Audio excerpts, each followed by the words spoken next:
Good morning, brothers and sisters. It is great to be here. I am excited to be part of this learning. Indeed, we have had such a wonderful time learning in the past several weeks about church history. I do not know for you, but for me, church history has been just amazing. Lots and lots of information, very relevant, and they've really helped me to connect the dots. When we got baptized, really nobody taught us about where we were coming from. We had an idea of churches and church history and all that, but we did not know exactly what were the roots of ICOC. I think for me, the best I knew was the story of the 30 would-be disciples, and that was up to 1979, beyond which I had no idea of where we were going, where we were coming from, and all that. And so it has really been very encouraging going through church history and just looking at these things in an amazing ways. I also want to appreciate the teachers who have gone ahead and have just done incredible job. Lastly, we had the William, who actually took us through the restoration movement, which is basically the roots itself where we are coming from. And he did an incredible job taking us through. And he made my work easy because I just need to start so that I can be able to build from where he left. And so I'll just go straight from the restoration movement that we did last week. Restoration movement ended up in three main groups. And this is what we are going to look at: the Christian churches, the churches of Christ, and the disciples of Christ. Those were the three main groups that came from the restoration movement. And then we will look at their theological distinctions, what were the differences, and what are some of the practices that these guys made. And then we will look at the historical development and the challenges they face, and what actually led us to coming to ICOC, because that was the end of that restoration movement in our side for us as the ICOC.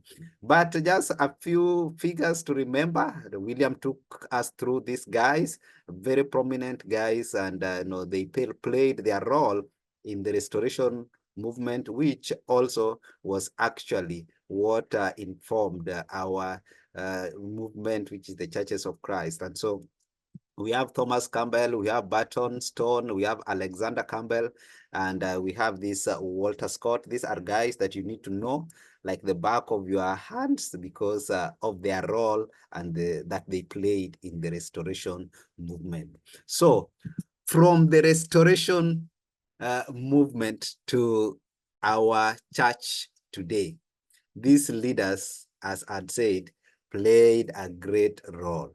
But their work can be summarized into three. One of the main things they fought for was the sola scriptura. This is the Bible as the sole authority for faith and for practice. Nothing but the Bible. Then the church unity.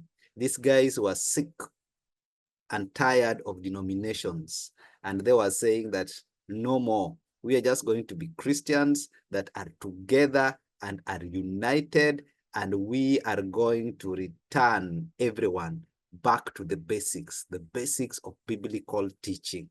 And finally, these guys were sick and tired of creed and confessions and rituals and all these human-made things. And they said, we are going to reject it because they only divide us. And this is unnecessary. And so we do not want anything to do with that. And so these three branches, this was around the year 1860s. That is when these things happened. And so the first on our list today is the Churches of Christ. Now, the Churches of Christ were the most conservative one. If you want to know, that is it. It was, most of these churches were found in the southern part of the United States. And so they were known to emphasize the New Testament Christianity. And these congregations were also known to have rejected the instruments, the worship of instruments, and they sought to restore the practices of the early church as we see it in the first century. They generally hold a more conservative theology. That was their stand. And then we have the independent Christian churches. The independent Christian churches, these guys were in the middle. They were not too on the extreme. They were a bit liberal, but they were also a bit conservative. These churches allowed more flexibility in the worship, and this included the instruments, and they maintained autonomy from the denominational structures. They focused on the Bible as the authority, and they often had moderate views of doctrinal issues. And we have the disciples of Christ. Now, the disciples of Christ were the most liberal of the group. These were the guys who were on the north, and these were the guys who were more adorned, financially. They were rich, and they were also the guys who opposed slavery and said that, you know what, we are not going to accept slavery. It is not right. It is dehumanizing and all that. And so these were the guys who really, really, helped to stop the slave trade, actually. And they actually tended to adopt a more progressive view of theology. They were more open to, to the modern times as things and times were changing. And so that was their part, and that was their contribution at that particular time. So where do we go from there? If you watch the video of Doug Arthur, which was also very interesting, I picked up this from his video. And what is just giving us a nice summary of the early 18, that is when the restoration movement began. And then we go to the 90s, 1950s, 1960. That is when the Church of Christ really sprung up, and its main signature was evangelistic success, because these guys were moving. They were not leaving any stone unturned. They were inviting anybody that moved, and there were great numbers that came, baptizing people like 100 in 1 year, 200 in 1 year, and the growth was just exponential. Then we had the campus ministry explosion. The young people came in, and these guys were taking no prisoners. They were preaching the word of God, inviting people, and that was such a great time as they got to make disciples of all nations. Then came the Boston movement that later on gave birth to our ICOC. And so that is the history right there as we get to look at it. And so it is important for us to look at what were the challenges, what were the distinctions, what were the practices. Why did these churches, why did these churches become different from the restoration movement? How did we end up with three? And we are saying three were the major ones. There could be some others that were not documented, as we get to know that when division occurs, there are actually many other things that happen. But here we had three main ones. These churches of Christ, the Christian churches, and the disciples of Christ, as we know, all originated from the restoration movement. They were committed to restoring the New Testament Christianity, but they differed in theology and in practice, as I can summarize below. So what I'd done, because there was just so much information, was to just get this information together, and I put them in a table form for easier read, so that we can be able to go through. And I believe as students, sometimes we just want some what makes it easier and simpler and more understandable. So I just decided to go through to just put this table that I believe will help us understand this as we go on along. And so I've put there the practice of the church at that particular time, then the church itself. Start with the churches of Christ.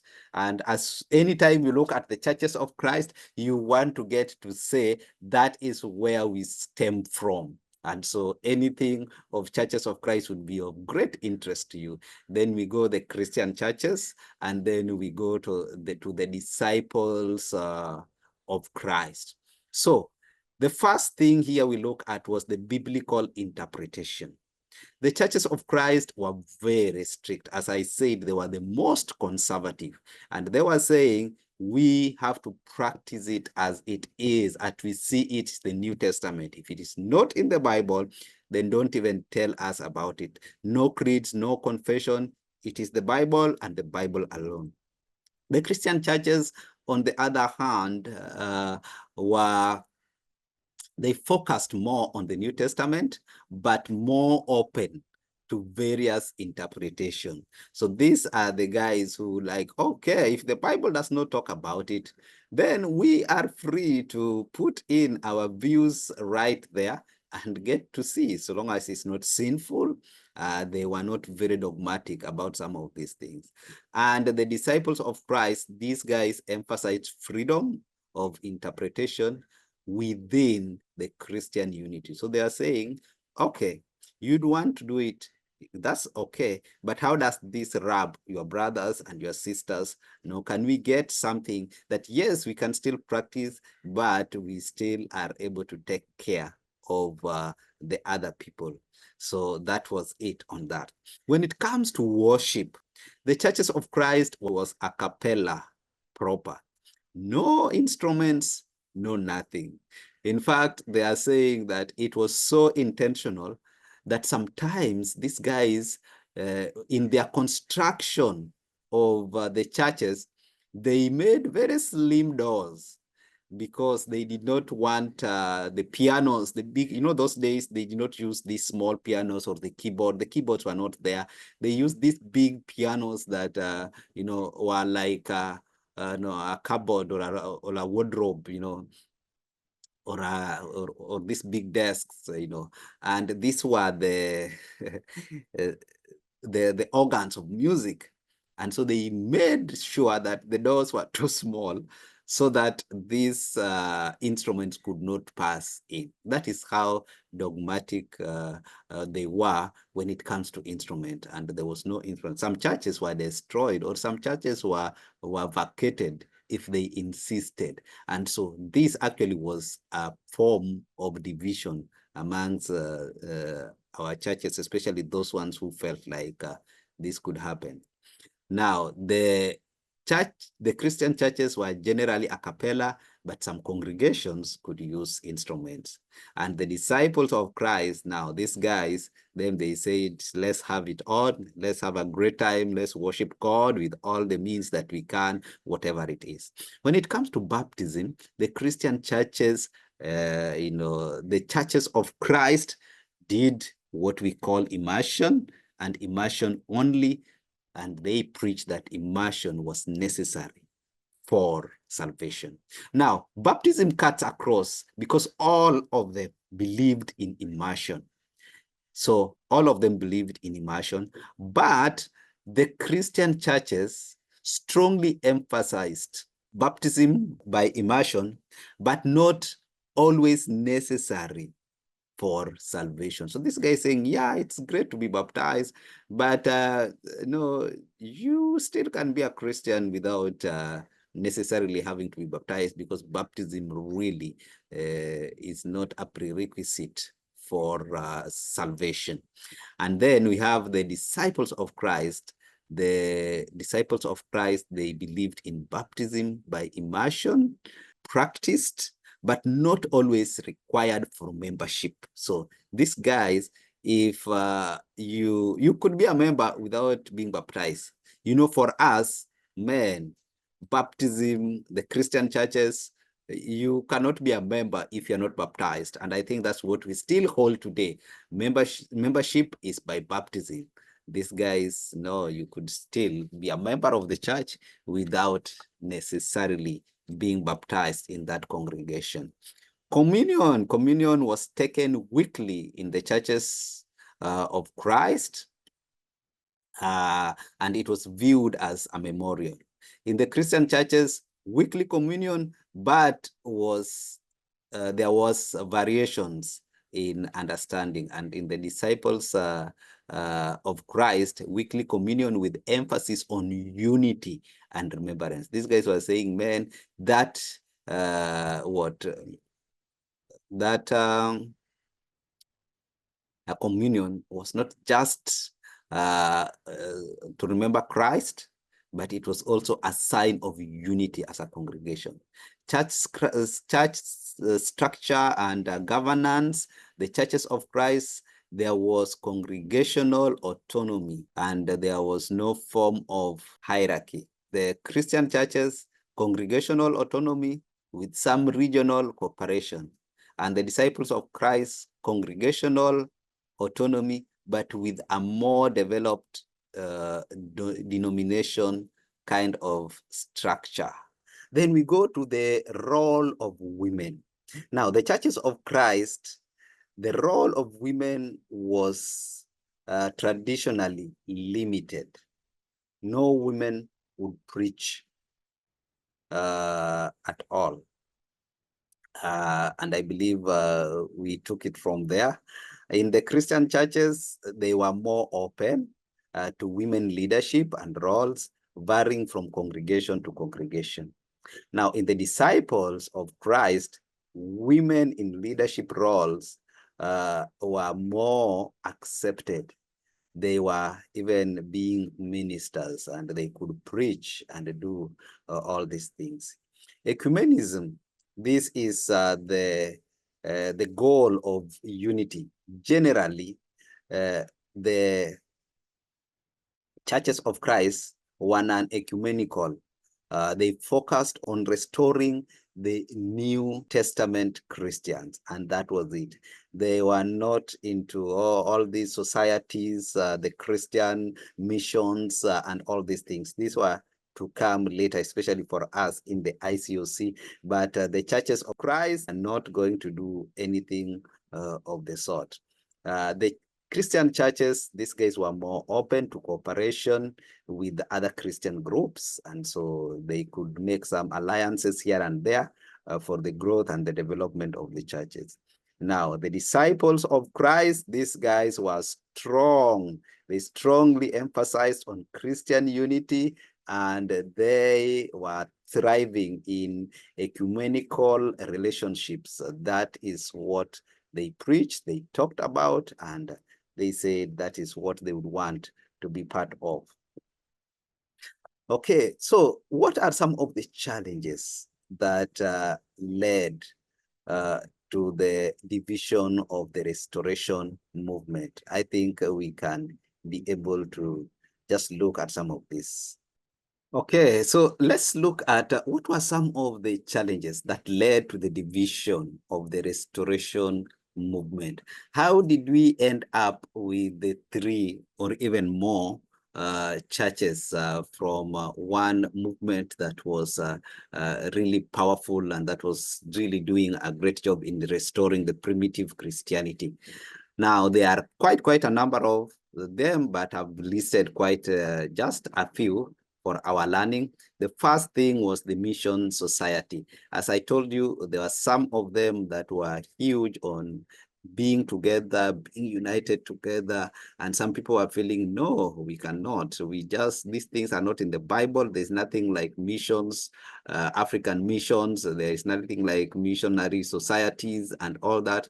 And so those are just opinion. They are not biblical. And, so it was opinion by versus faith kind of thing.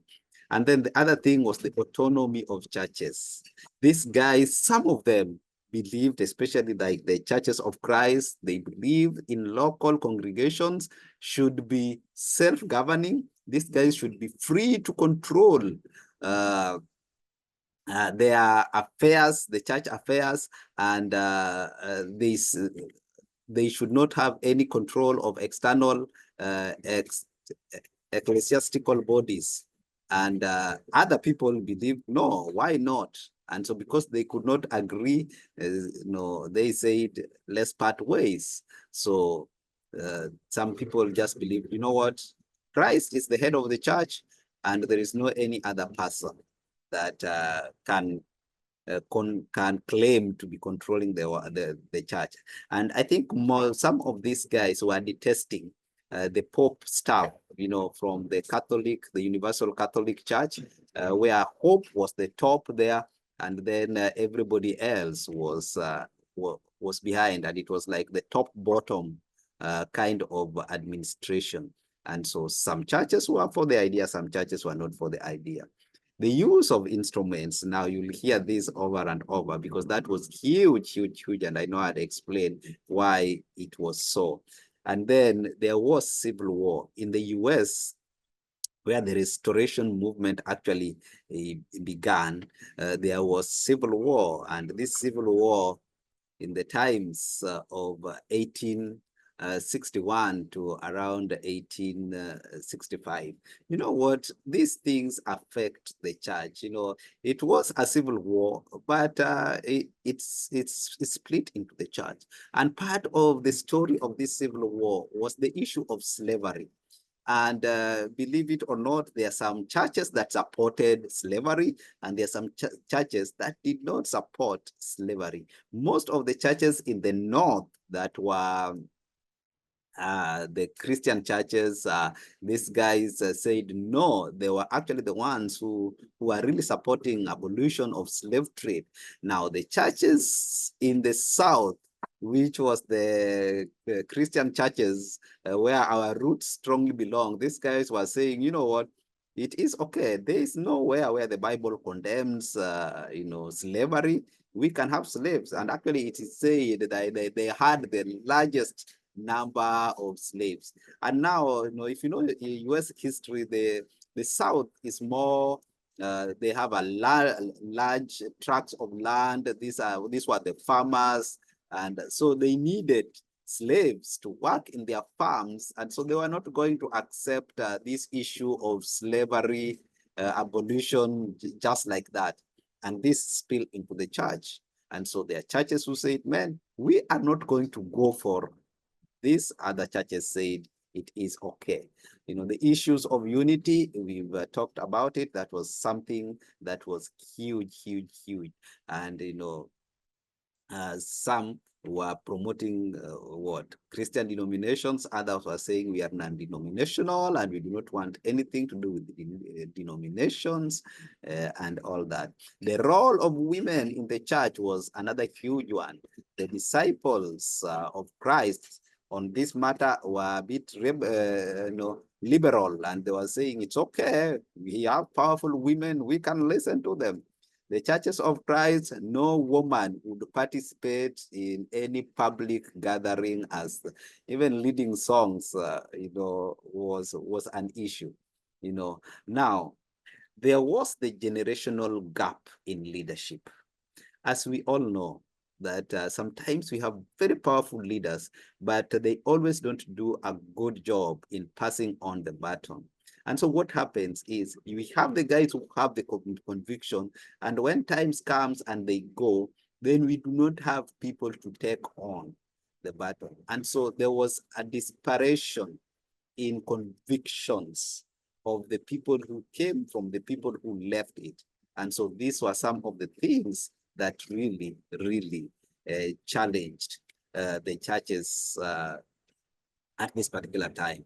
This was followed closely by the progress of modernity, and some churches were really growing. Well, they were becoming more modernized. The city life is getting in, and so there is so much that these people want to do.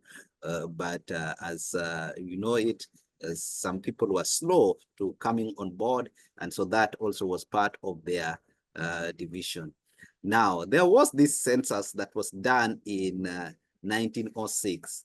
This was actually the official time when the churches of Christ parted ways with the Christian churches officially, because the leader of the census came and asked Lipscomb, who was one of the leaders of the churches of Christ at that particular time.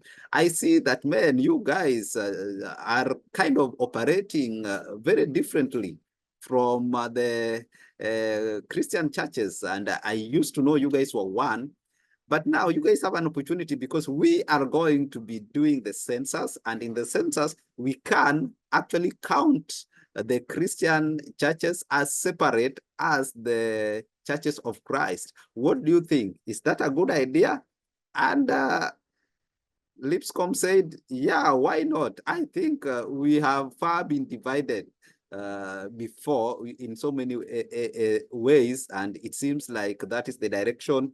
It's inevitable we will be going, so let it be. And so from that census henceforth, these churches just divided, and they were into the silence of scripture was another thing, and you said it. Where the Bible speaks, we just keep quiet, do and follow the Bible. Others believe when the Bible is silent, then we are able to make our opinion. And because they could not agree on those things, they went the separate ways. So that is how that went. Let's look at the now churches of Christ as we get to narrow it in the path leading to our ICOC. Okay, so let's narrow it down to the churches of Christ, because among the three groups, the one that we are closest to is the churches of Christ. That is where ICOC stem from. So in the next few minutes, we are going to narrow it to where we actually came from. And so because of the much data that is in, what I've done is to just come up with a summary in a table form that gives us the timelines and the development and the challenges that the churches of Christ went through, right from the Restoration movement until now the ICOC was formed. And I'm not going to go through the details, but there are just a few events here that are important to know. Starting from 1801, the Cambridge Revival, which was very, very powerful. And I know that William talked about it. This is one of those developmental stages that we went through. And then in 1804, then there was the Springfield Presbyterian, the last will and the testament. Again, this was, I have some notes about the last will down there that will help you to understand what it was all about. But it was simply rejecting denominationalism, but also fostering unity among the Christians so that people are united in one accord. And then we have the Thomas Campbell Declaration Address. I know these are some of the things that we've got. Then we go to the union of the Stone and Campbell movement. Then we have the formation of the American Christian Society. Then we have the division that came as a result of music and society. Then we have the recognition of the churches of Christ as a separate group. And then we go to the Cross Road movement. And then we go to the Boston movement. And then we come to the ICOC, being formed officially in the year 1992. That is when the Boston movement was formally recognized as the International Churches of Christ, marking the significant departure from the traditional churches of Christ with their practices and their governance. Then we had the leadership crisis that was in 2003, and then in 2006, there was the formation of the ICC, the International Christian Church, which was led by Kip until this year, April, when things changed.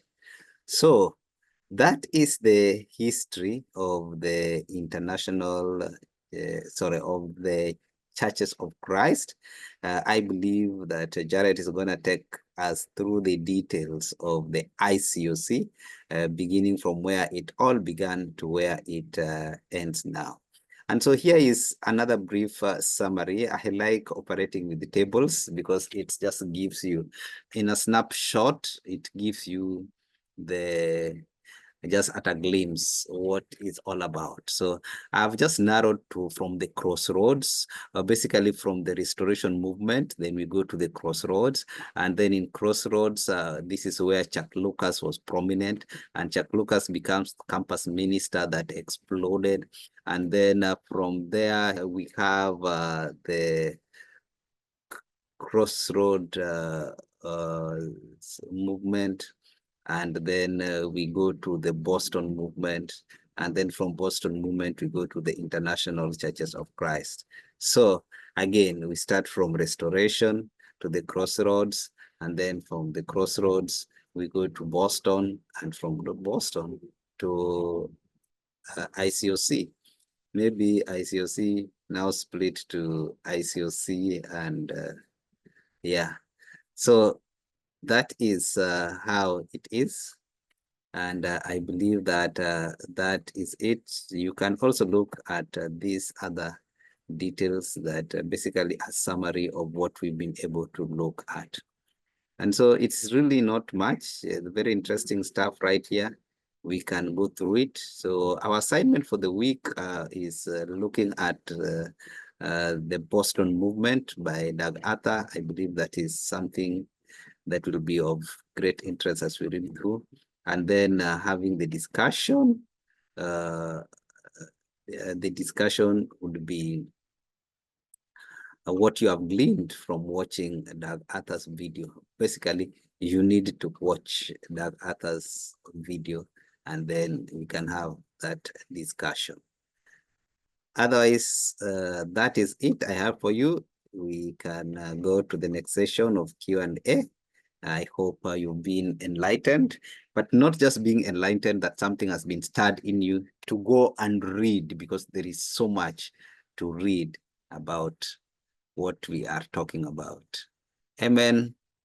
God bless.